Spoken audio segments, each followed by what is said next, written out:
Hi. We are going to be discussing Assassin's Creed Revelations in this video or audio log, however you're getting it. Now, this is an interesting one. I hope somebody can explain this one to me in the comment section or directly or whatever. I have it here that says Assassin's Creed Revelations on the Wikipedia page, and I know that Wikipedia is, laughed at because people can just edit stuff and whatever, but you'd think that they would have some degree of, quality assurance here, because this says Assassin's Creed Revelations is a 2011 action-adventure video game, and I don't actually think any of that sentence is correct. I mean, pretty sure that this is a 1997 game, and... at least visually, that's what it seems like. And then we have action-adventure. Well, I don't think there was any of that. A video game, I mean, this is like with interactive, with air quotes around it, software. I mean, that whole sentence is just... the only thing that's correct about it is the fact that it says it's published by Ubisoft. And, well, we know that that's true just by trying to launch the game and have it BSOD our computer with... whatever it tends to have on there, some fucking stupid DRM that stops me from editing my save file, by the way. So, yeah, this is a game, man. This is a gay man. I think that's the exact thing that I said on my credits review. So, hey, man.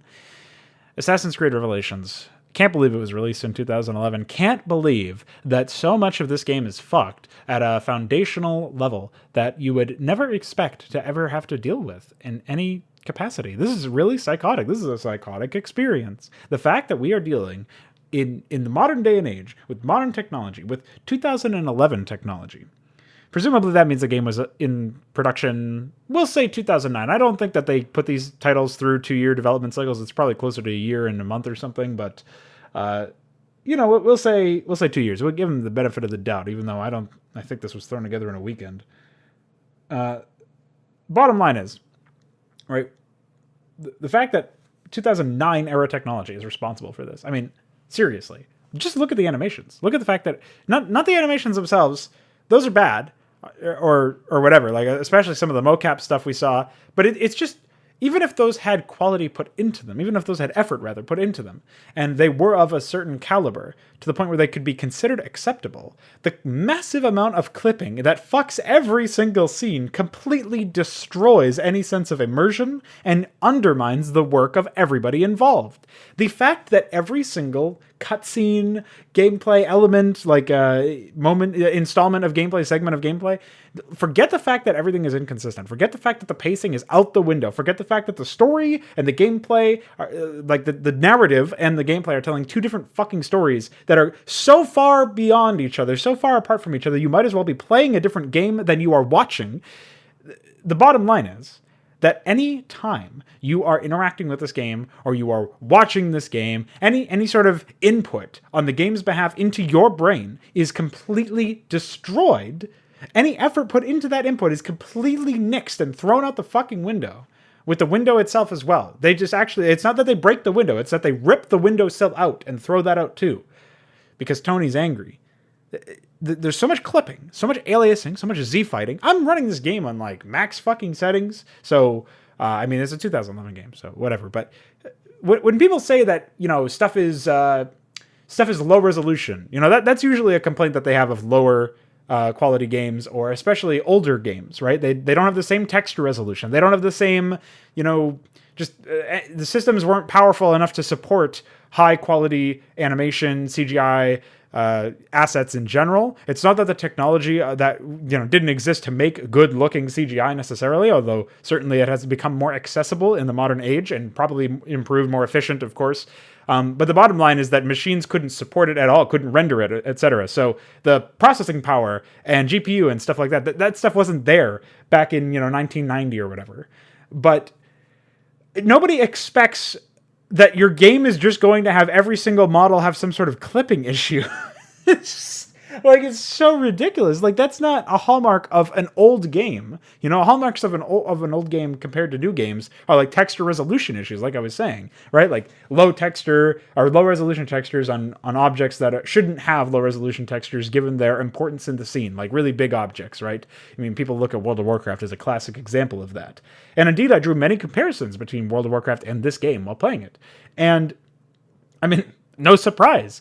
Not only is there clipping everywhere, there's actually probably more clipping in this game than in World of Warcraft and Diablo 3 combined, and that is saying something. And I just can't understand why. I can't understand how, like, it would be one thing if it's just, like, associated with a couple of enemies or a couple of, hard to reach areas, or areas that are only there for, like, a specific segmented part of the narrative, where it's like, oh yeah, in the opening mission, this is the starting area, so you're never going to come back here, or you're only going to come back here at the end of the game, like with Masyaf, and then otherwise you're fucking off in a completely different area. And so it still would be inexcusable, because you want to have start off and end, start and end on good notes, because you want to draw people in and you want to give people a satisfying payoff. So of course you don't want to undermine your introduction and outroduction, but at the same time, that would make more sense given what I know of the industry and what my past experiences have been with other games. But the fact that every single area in the game,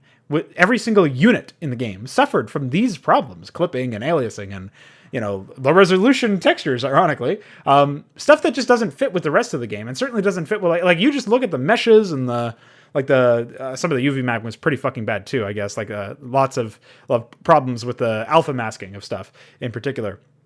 And of course, we noticed several seams in the later stages of our playthrough, although I'm sure they had been there for quite a while, and I just hadn't bothered to take a look at it.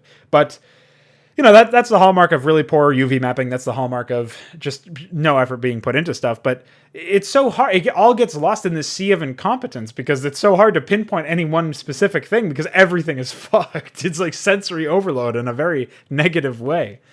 So, yeah, I mean, that's like our first real big hot button issue, hot take, is that this game had no effort put into its visuals, to the point where they actually destroy any sense of, visual storytelling and distract from any other kind of storytelling. And, it's not enough to say that, like I discussed in the credits rant, the Ubisoft is not a monolithic entity. You can't just look at Ubisoft and say, hey, Ubisoft is a single entity, just like a single human being working on like Dwarf Fortress or something, right? But the fact of the matter is that all of the developers, all of the individual human beings, and I'm using that term loosely, that are working on this title, like, I'm sure some of them cared about their jobs, cared about what they were doing, cared about the quality of their work, and I'm sure some of them were, it wasn't their fault necessarily that they ended up doing a subpar job, like maybe there was time or budget issues, and it was more of a management problem.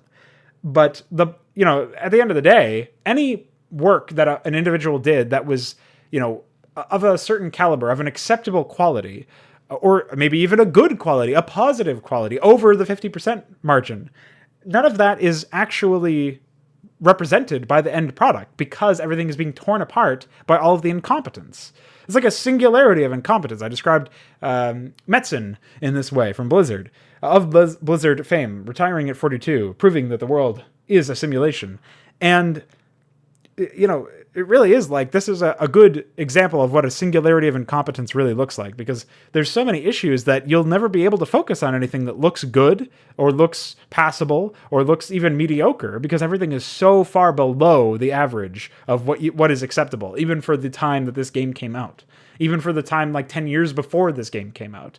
I mean, again, 10 years before this game came out, if it came out at 2001, it would certainly be held as having pretty, for its time, good models and maybe even some good textures or whatever. Certainly it would have been seen as quite revolutionary in that respect. The number of enemies that were on screen compared to other titles like Halo and stuff. I mean, still not as many as Halo for sure, but given their increase in size, you would think like a file size or whatever, data processing power, etc. You'd think, wow, this is a really well optimized and beautiful looking game for its time or whatever. But if it was clipping that much, it would still be remembered as a fucking disaster. Like, this is what I mean. It's the amount of the singularity of incompetence that I'm talking about, right? The amount of destruction caused by that really puts into perspective and forces me to refactor any sort of positive things I heard about this entire game from fan reception or critical reception. I can't understand how anybody can take anything here seriously.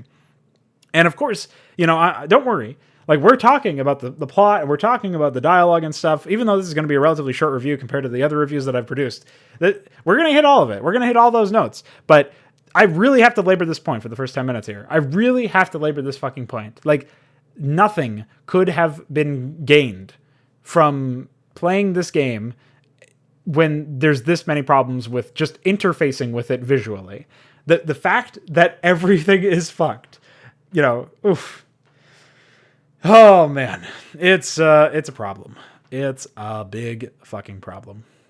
So there you have it. The visuals really distract and destroy this title. If the visuals were even worse looking overall, like the assets used were worse looking, but the implementation of them was incompetent in any way. Like the lighting wasn't fucked at every stage, and of course the clipping and Z fighting and just laziness everywhere. If that stuff wasn't the case, if shit looked worse, but like the assets overall quality had dropped, and yet the presentation, the execution of these ideas were better in terms of the technical ability of developers to do things. Like, this is what I mean. It's not like this is a creative job lining up these textures and making them work properly and UV mapping them correctly and making sure that lighting isn't fucked. Like, you can say that the creation of the asset to begin with is a creative job, and the placing the designing of the levels so that the art takes to them properly is a creative endeavor. But ultimately, it's a menial technical task to make sure that shit doesn't get fucked up like in this game. And so that's what I mean. It's like somebody who just knows how these tools work and how to interface with the tools can do that job. And clearly, like, it was done in such the most half-assed manner. Like, I honestly didn't think it was possible to get this bad, and for a game to be this inconsistent and this fucking, well, I guess consistently fucked up, actually. Whew, man, holy shit. I'm going to have flashbacks of all these clipping and all this scene-destroying, nightmarish singularity events. Oh, boy. Okay, well, now we've done it for 12 minutes, so I think that's fine.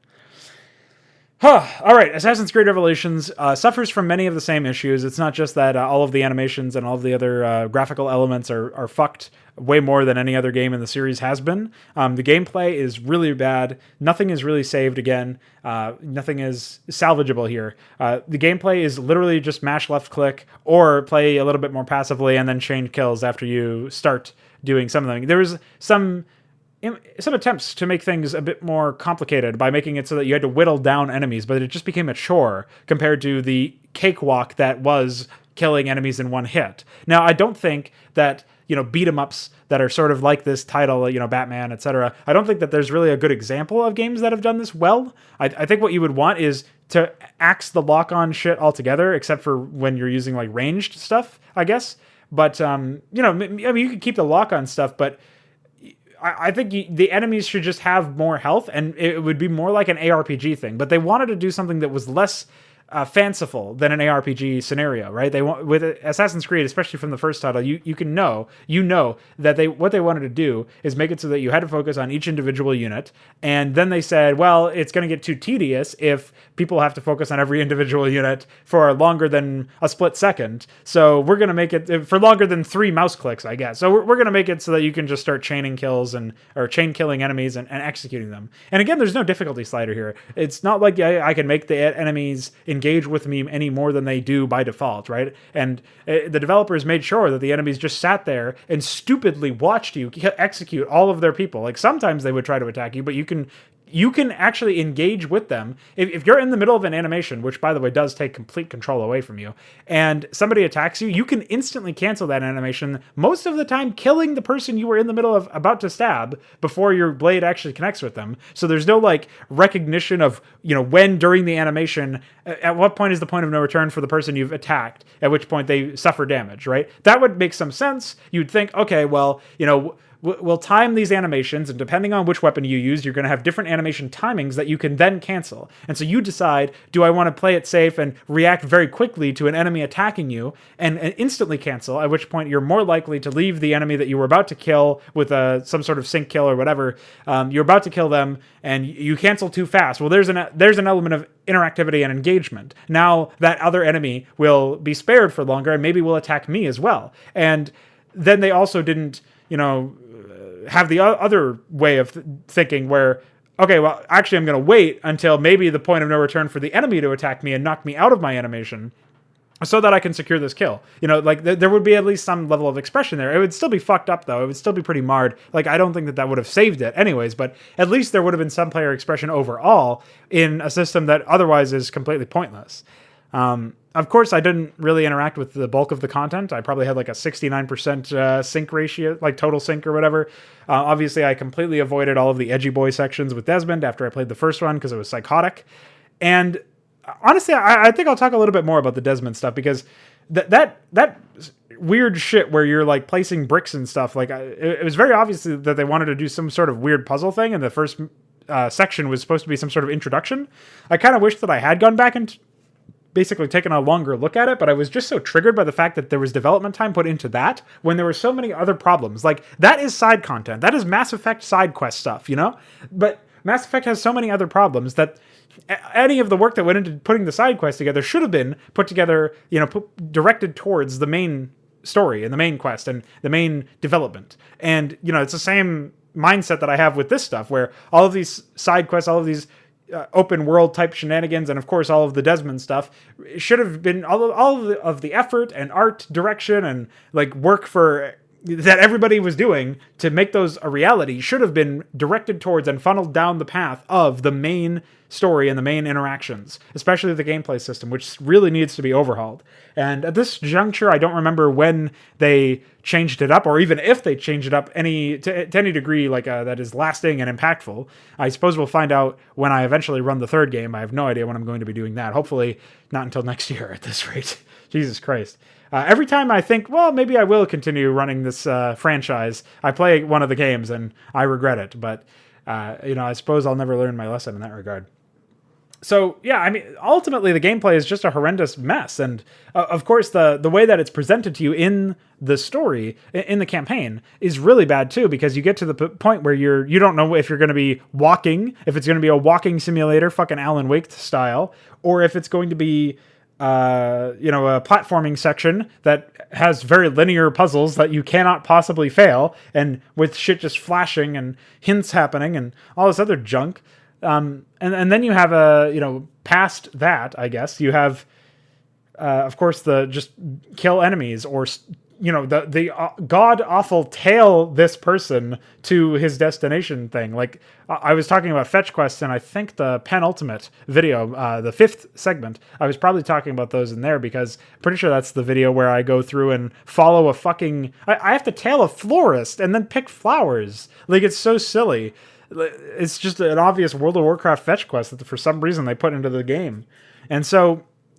yeah, I mean, there's a lot of, like, weird things that you could have done. Like, you could have arrow stormed several times to kill 20 people or something like that, and then it would have upgraded something about your assassins. And there's, like, other things that you could have done to, like, call in different assassins and different elements, or, like, basically alter your gameplay pattern and try to use these mechanics in different ways in order to get strange rewards. But ultimately, none of those, like, they all felt hollow, and I didn't do any of them, at least intentionally. Maybe I did some accidentally. Certainly was never a focus of mine when I was playing the game, because none of those rewards seemed like they would be doing anything for me. It was like an invisible modifier or something. It didn't engage with me in a different way. It didn't offer me any additional, you know, way to express myself. And of course, the enemies aren't worth any of your expression anyways, because they just die so easily. And none of them are really ever, like, I've talked about this a lot in my Brood War content lately, but you have to look at the gameplay as a conduit. You know, it's a way that the player experiences the story. And so if you're playing a game and all of your enemies are pushover idiots, they're going to seem like pushover idiots in the story. And you're going to, you know, sort of take in the story through that lens, where you'll know these people are fucking buffoons and none of them are trained properly and they all suck and I killed them in one hit. And none of them act intelligently. They're not even aggressive. They just sit there and do nothing. And then there's supposedly, like, these big bad people that you're supposed to take seriously in terms of, like, the dialogue. Like, that's what the narrative has you believe. And yet the story that's told by the gameplay is completely fucking different. And so I'm trying really hard to conceptualize how best to articulate my thoughts on this, because I've been caught saying the story that's being told by the gameplay is different than the story that's being told by the story. But I think instead you would just say the story being told by the narrative. It's kind of hard to figure out what kind of diction I should be using here. But I do think that the if you're gonna conceptualize it as a narrative, right? Like that's what the dialogue and like the character side of things and the plot points and stuff. I guess you could say story told by the plot. You know, is essentially the stuff that's going on that's building the story that isn't visuals and isn't gameplay. That stuff, if that's narrative, if that's plot, that would have you believe something very different than what the visuals believe, because they're just a fucking mess. And of course the gameplay, what the gameplay would have you believe. Like if you just look at gameplay footage and take out all of the cutscenes and all of the dialogue, or all of the dialogue that doesn't come out of the gameplay, but especially just take out all of the dialogue and look at the gameplay. Like none of the bosses that you're fighting, none of the enemies that you're fighting at any stage pose any threat. And any of the deaths that I had were mostly platforming, I would guess. But also, so it's due to my incompetence in that respect. But in the middle of combat, like combat deaths are usually due to fucking gimmicks like those horse carriage rides that show up, that bookend the game and show up nowhere else anywhere in there. Maybe there's some side content or something where you drive them around. I don't know. So at the end of the day, I just look at Assassin's Creed Revelations as basically a total failure. Like I did say that I was going to talk about the story, so we'll talk about that as well, like the plot and the narrative and stuff like that. So you look at the narrative, and it's very much about I was almost going to call him Assassin's Creed. That's classic. Ezio is, once again chasing the dragon, trying to find some first civilization stuff, and these are like gods or something, like they're really advanced individuals. So I think it's confirmed by that last cutscene, although it's probably confirmed beforehand, that the first people or the first civilization, they are a different species than us and have some sort of otherworldly powers, presumably. And, they're like all have Greek god names or something. And so, whatever, if you want to take it that way, maybe it's Roman gods, I don't know. If you want to take it that way, that's fine. Like, I don't really care. I'm not really partial, I'm not for or against the concept as a concept, but I never felt like that was the underpinning storyline, and I never felt connected to Desmond's, quest or Ezio's quest. Like the most connection I really felt was like a very base connection of Ezio wants to get that poontang from Sofia, and that was it. I was like, all right, yeah, sure, whatever. But otherwise, I had no connection. I was just like that Turkish guy that we met when we got in, who ends up dying trying to defend Sofia. I had no connection to him at all. I just called him Gay Boy a lot. I don't even know if he's gay. That was just something I felt like saying because he was wearing like a flower crown or something. And then you have, I'm trying to think if there's any other characters. Yeah, of course there were. There's the Tony, who shows up in the last act. Prince Ahmet, who is revealed as an antagonist in the last act and otherwise seems very much pointless. Then in the final moments of the narrative, there's the introduction of the Selim, I think his name is, who kills Ahmet, and it's like, okay, I don't know why that was a payoff, because if you're gonna undercut the importance of the antagonist not being Tony, and who wasn't even fucking there until the last act of the story anyways, but if you're gonna undercut Ahmet as or say like Ahmet is the big bad guy and have that be a twist, well, that's already not, there's not really enough of a setup there to make that feel like a valid payoff or a meaningful payoff. And then you have the problem of Ezio not even being able to kill Ahmet afterwards. After all that, you fight him, and then there's no payoff to him existing, right? So he just, like, him existing as an antagonist is undercut by dying to some character that literally you had no interactions with up until that point. You just knew of him. That's psychotic to me. I still haven't really soaked that in fully, I guess. So that was a big misstep, I think. The fact that Sophia also just so quickly, I'm assuming the character's name is Sophia. I might have forgotten her name already. The love interest. Ezio doesn't even have to try to bring her to his side.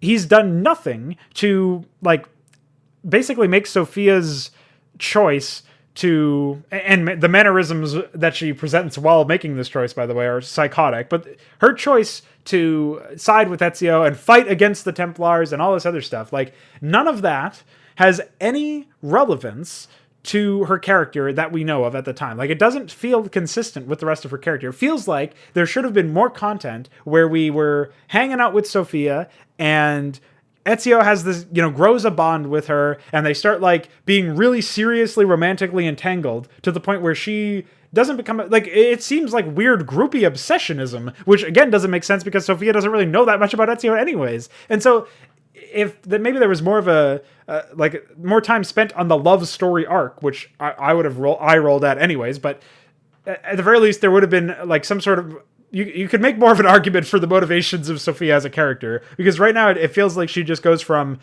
I'm vaguely romantically and sexually interested in you, Ezio, into I am going to side with you again, even though you existing in my life and interacting with you has gotten me almost killed by these fanatical groups of men who I have no idea who they are, and apparently you're fighting a war against. Like, that is so crazy that there's no connection in her head that says, or nothing firing off in this character's brain that says, hey, I shouldn't be with this guy because him being here, basically put my life in jeopardy, and I care a bit more about my life than some vague romantic interest that I have of a guy who has not been forthcoming with any of his details about his life, and whose secrecy has essentially almost cost me my life, and also conveniently carries around like all these weapons, even though he says that he's a teacher or something. I forget what he said he was.